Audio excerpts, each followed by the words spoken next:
ஒவ்வொருத்தருமே குருவை சந்திப்பதற்கு முன் தெரிந்து கொள்ள வேண்டிய ஒரு 5 விஷயங்கள்னு இருக்கு. இது ரொம்ப ரொம்ப ஒரு ஆன்மீக உண்மை. ஏன்னா என்னுடைய ஆன்மீக பயணத்தில் என்னுடைய அனுபவமாக இருக்கட்டும், என்னுடைய குருமார்கள் எனக்கு கற்பித்ததை நான் உங்களுக்கு முன்னாடி சொல்றது நிச்சயமாக உங்களுடைய வாழ்க்கையில் பலனளிக்கும். ஸோ இந்த வீடியோவை ஸ்கிப் பண்ணாம பாருங்க. ரொம்ப ரொம்ப இம்பார்ட்டன்டான ஒரு விஷயம். ஏன்னா ஒரு குரு என்பவர் முதல்ல யாருன்னு தெரிஞ்சு, ஒரு குரு என்பவர் ஒரு அடங்கா பெரும் நெருப்புன்னு. ஏன்னா ஒரு குருவினுடைய உபதேசமும் இறைவனுடைய உபதேசமும் ஒன்று. ஏன்னா குருவினுடைய அனுமதி இல்லாமல் நீங்க யோக பயிற்சியாக இருக்கட்டும், உங்களுடைய கல்லூரியாக இருக்கட்டும், உங்களுடைய படிப்பாக இருக்கட்டும், உங்களுடைய தொழிலாக இருக்கட்டும், எந்த ஒரு விஷயமா இருந்தாலும் சரி, குருவினுடைய அனுகிரகமாக இருக்கட்டும், குருவினுடைய அருளாக இருக்கட்டும், அனைத்துமே சித்தியாகும். எப்பொழுது அப்படின்னா நீங்க குருவை அணுகுவதற்கு முன் ஒரு சில விஷயங்கள்னு இருக்கு. அதாவது ஒரு குருவை சோதிச்சு பார்க்கறதோ, இவர் எந்த அளவுக்கு இருக்காரு, நம்ம கிட்ட இந்த குரு இயல்பா இருக்காரு, அதனால இவரும் நம்மள மாதிரி ஒரு தன்மையில தான் இருப்பாரு, நம்ம இவர்கிட்ட என்ன வேணா பிராங்கா நம்ம பேசலாம், பிராங்கா கேட்கலாம் அப்படின்ற ஒரு தன்மையை மாத்திக்குங்க. ஏன்னா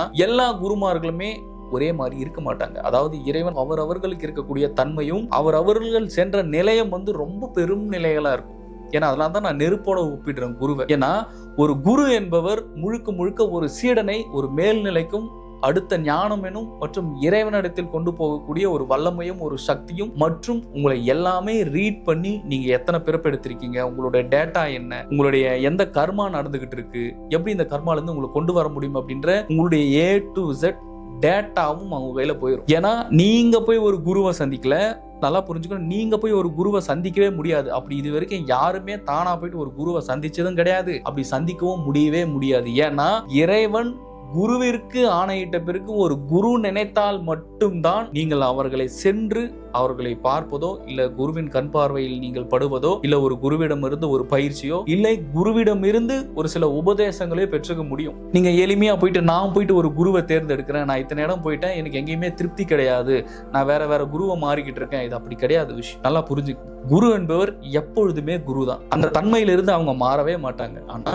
உங்களுக்கு எந்த மாதிரி எல்லாம் ஒரு விஷயங்கள் சொன்னா உங்களுக்கு புரியுமோ அந்த மாதிரி அவங்க மாத்திப்பாங்க. அவங்க அந்த தன்மைக்கு இறங்கி சொல்லுவாங்க உங்களுக்கு பல விஷயங்கள். ஏன்னா இது இறைவனால் கொடுக்கப்பட்ட ஒன்று. அங்க கோபம் வருவதோ, இல்லை ஒரு குருவுக்கு கோபமே வராதா அப்படின்றது கிடையாது.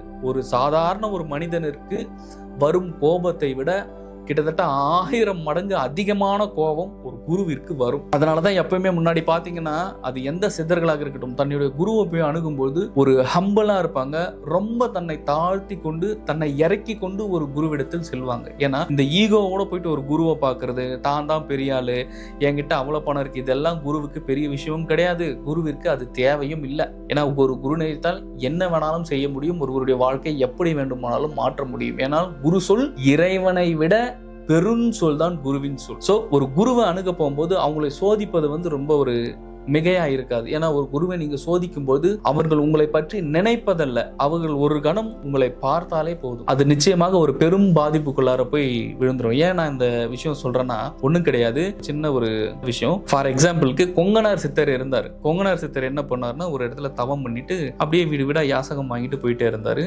போற வழியில என்னன்னா வள்ளுவ நாயனார், அதாவது நம்முடைய திருவள்ளுவர் அவர்களுடைய வீடு தென்பட்டு இருக்கிறது. அந்த இடத்துக்கு என்ன பண்ணியிருக்காருன்னா கொங்கனார் அப்படியே யாசகம் வாங்கிட்டு போயிட்டு இருந்திருக்காரு. அங்க என்ன பண்ணிருக்காங்கன்னா வள்ளுவன் ஐயனுடைய மனைவியார் அம்மையார் வாசுகி அவர்கள் இருந்திருக்காங்க. இவர் ரொம்ப நேரமா என்ன பண்ணிட்டு இருந்திருக்காரு, நின்னுகிட்டே இருந்திருக்காரு. பக்கத்துல என்ன பண்ணிருக்கு, ஒரு காகம் கத்திக்கிட்டே இருந்திருக்கு. இவரும் அந்த அம்மாவை நோக்கி ஒரு யாசகம் செய்யும்போது கேட்பாங்க, அம்மா தாயே அப்படின்ட்டு பேசுவாங்க.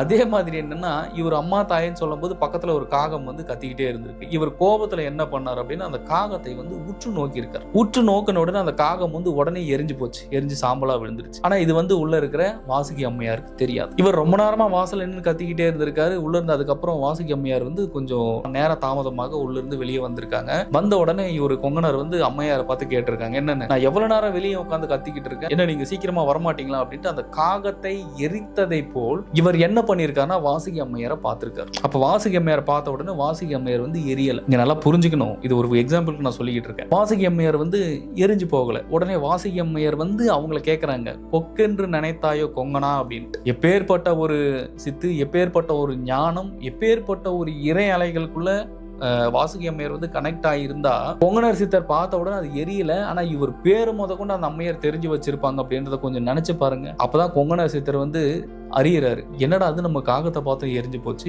எதிரில் இருக்கக்கூடிய அம்மையாரை பார்த்து எரியலே அப்படின்னும் போது இங்க ஒரு மெயின் ஞானத்தை நீங்க ஒவ்வொருவரும் புரிஞ்சுக்கணும். இது சின்ன ஒரு எக்ஸாம்பிளுக்கு தான் நான் சொல்றேன். ஸோ ஒரு குரு நினைக்கும் பொழுது ஒரு அந்த தன்மையிலும் ஒரு பேரொழியை பார்த்த ஒரு குருவாக இருக்கட்டும், இல்ல பல இடங்களில் பல குருமார்களை சந்தித்த பல ஆன்மீக அனுபவங்கள் கொண்ட ஒரு குருமார்களாக இருக்கட்டும், அவர்களை எப்பொழுதுமே சந்திக்கும் பொழுது ஒரு தன்மையுடனும் ஒரு மென்மையுடனும் ஒரு இறை உணர்வுடனும் நீங்கள் ஒவ்வொருவரும் குருவை அணுகும் பொழுது மிக மிக மிக மிக ஒரு சக்தி வாய்ந்த ஒரு நாளாகவும் கர்மா இல்லாத வாழ்வாகவும் சரி, உங்களுடைய வாழ்க்கையை அடுத்த கட்டத்தில் மாற்றக்கூடிய வல்லமையும் உங்களுக்குள் இருக்கின்ற பேராற்றலை தூண்டி துவண்டு உங்களுடைய வாழ்க்கை வெற்றியும் சரி, மோட்சமும் சரி, முக்தியும் சரி, அனைத்து விதமான சூழல்களையுமே தீர்மானித்து சரி செய்யக்கூடிய சித்துக்களும் வல்லமைகளும் ஒரு சக்தியும் பெற்றவர்கள் தான் ஒவ்வொரு குருவும். ஸோ ஒரு குரு என்பது சாதாரணம் கிடையாது. ஏன்னா நிறைய பேர் நான் ஒரு குருவை தேடி போறேன், நான் ஒரு குருவை அணுகிறேன். நீங்க எந்த ஒரு விஷயமா எடுத்துக்கிட்டாலுமே குரு தான். நீங்க ஒரு எறும்பு எடுத்துக்கிட்டாலும் குரு தான். ஏன்னா எறும்பு கிட்ட இருந்து ஒரு விஷயத்தை கத்துக்க முடியும், எப்படி சுறுசுறுப்பாக இருக்க முடியும் என்பதை ஒரு எறும்பு சொல்லி. அதே மாதிரி பார்த்தீங்கன்னா 6 மாதத்திற்கு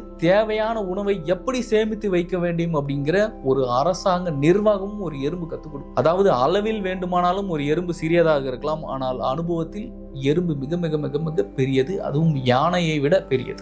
ஏன்னா ஒரு குரு ஒரு அனுபவஸ்தர், குரு ஒரு மெய்யையும் ஒரு மெய்நிலையும் இறைவனையும் சென்றறிந்து எப்பொழுதுமே தன்னை சரணாகதி நிலையிலும் எப்பொழுதுமே இறைவனிடத்தே தன்னை வைத்துக் கொண்டிருக்கின்ற ஒரு பெரும் சக்தியும் ஒரு பேராற்றலும் குருவும் ஆவார்.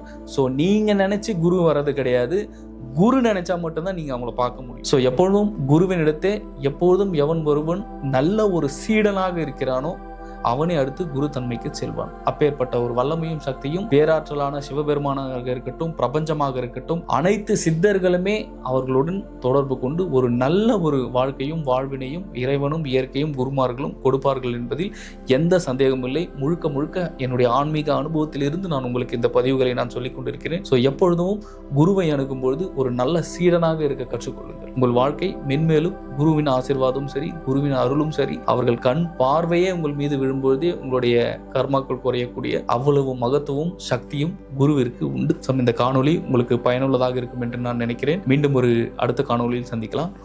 குரு கடாட்சம்.